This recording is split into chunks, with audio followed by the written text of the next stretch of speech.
Well, it has been some considerable time since I made a video about the concept of my centralized storage and distribution system.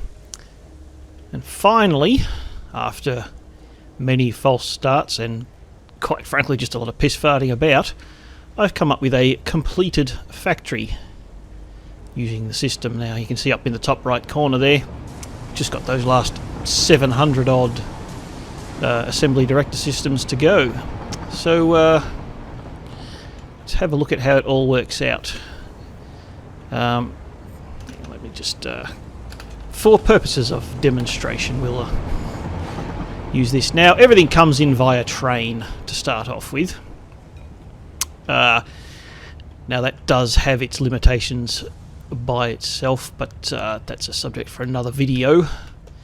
So everything comes in from trains, goes up. Now I'm actually making all the ingots at the point of where the stuff's being mined, so all of this stuff is all ingots. Didn't need to, but it saves on one level of stuff. Anyway, that all comes up into a sandwich layer, which actually turned out to be completely unnecessary. I thought I was going to need one here, but I didn't, because they just basically go straight into these things here. Now this is where they all store. It's everything's looped one container into the next. Got a total of 16 containers for each, but it doesn't really matter how many. It's actually way more than I need, but you know, whatever. Iron, for example, I'm smelting 1320 ingots, and I'm only using 630, so I've got plenty of overlap. Now they all go into, I don't need to, I can go around. They all go into this sandwich layer here, and they all various things. This goes into that one is for iron plates and iron rods around here. We've got copper, we've got caterium, concrete, all the various things. This might look like a mess, but this is actually much cleaner than everywhere else. You'll see how bad it gets. And of course then they come up into all the lines here, the assembly lines. So we've got all of these things making plates. Only making a couple of rods, obviously I'm not using many rods. Making 30 a minute, not actually using any. Screws, wire, cable, all the various things stretching out into the distance there. Speaking of distance, that furthest line there on the ground there, that's where the kill box is. So that's as far out as I can go. These are making steamed copper sheets. I found out that that alt recipe is much more useful than just using constructors and the basic copper sheet recipe. So these, once they're all collected, again, straight into a network of industrial storage containers, all linked together. There's the inputs and various outputs. On the side, it's the rods, screws going up, wire, all the things that need to be done. After that, they go again. Outputs come up to, that was down, up to another sandwich layer here. These things are starting to get a bit messier here. I'm glad I made this 2 walls high. I knew it was going to get messy, and I was right. But you know, that's why all these walls are here, so it's hidden away and you can't see it. And these again up to the next layer of assemblers, where we're making things like reinforced iron plates, modular frames, all the things that need assemblers.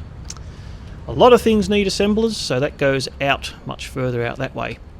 Now I ended up using the alt recipes primarily focusing on output, maximum output per minute. So This is the only time I'd recommend using the bolted iron plate recipe, because this recipe is otherwise pretty shit.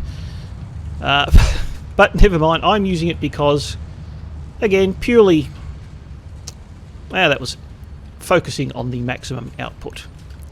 And just like before, we make them all, they all go into the line here and up into another array of containers. Same thing, inputs coming in, outputs going out here. I've tried to put signs down to organise, just so I can see where things are going. I think I got most of them done, but you know, I may have missed a few. Another sandwich layer. Now this one is really messy.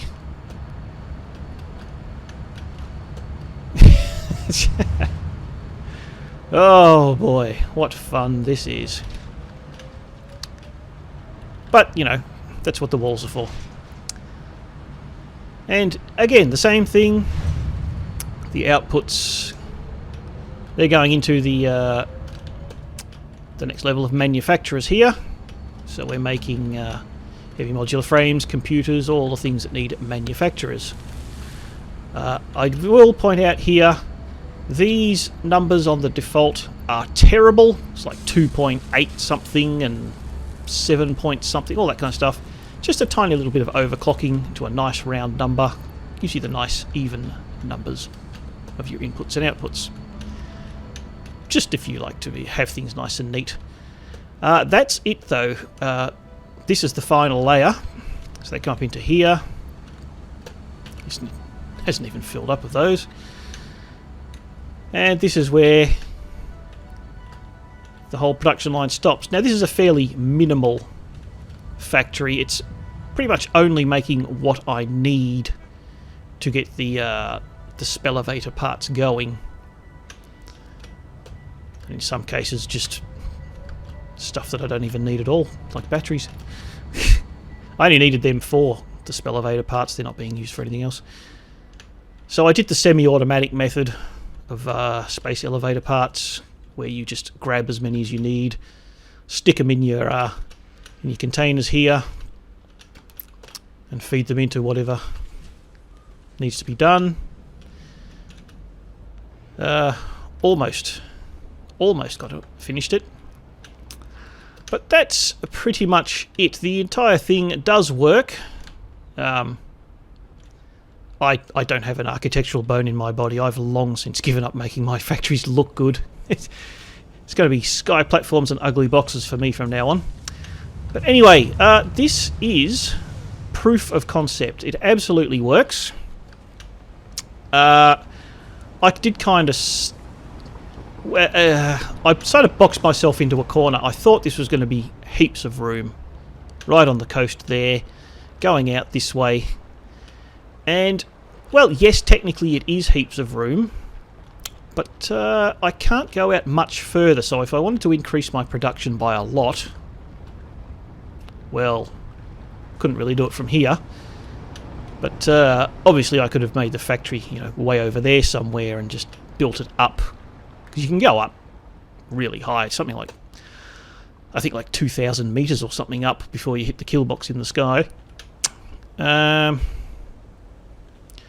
that's pretty much it, how it all works. It's fully functional. It does 100% work. And this save is basically done. There was just a video came out today about update 8 is about to come out in experimental next week. So that's pretty cool. I don't know that I'll fully utilise this in future saves. I mean, I will to a small extent probably. It definitely works.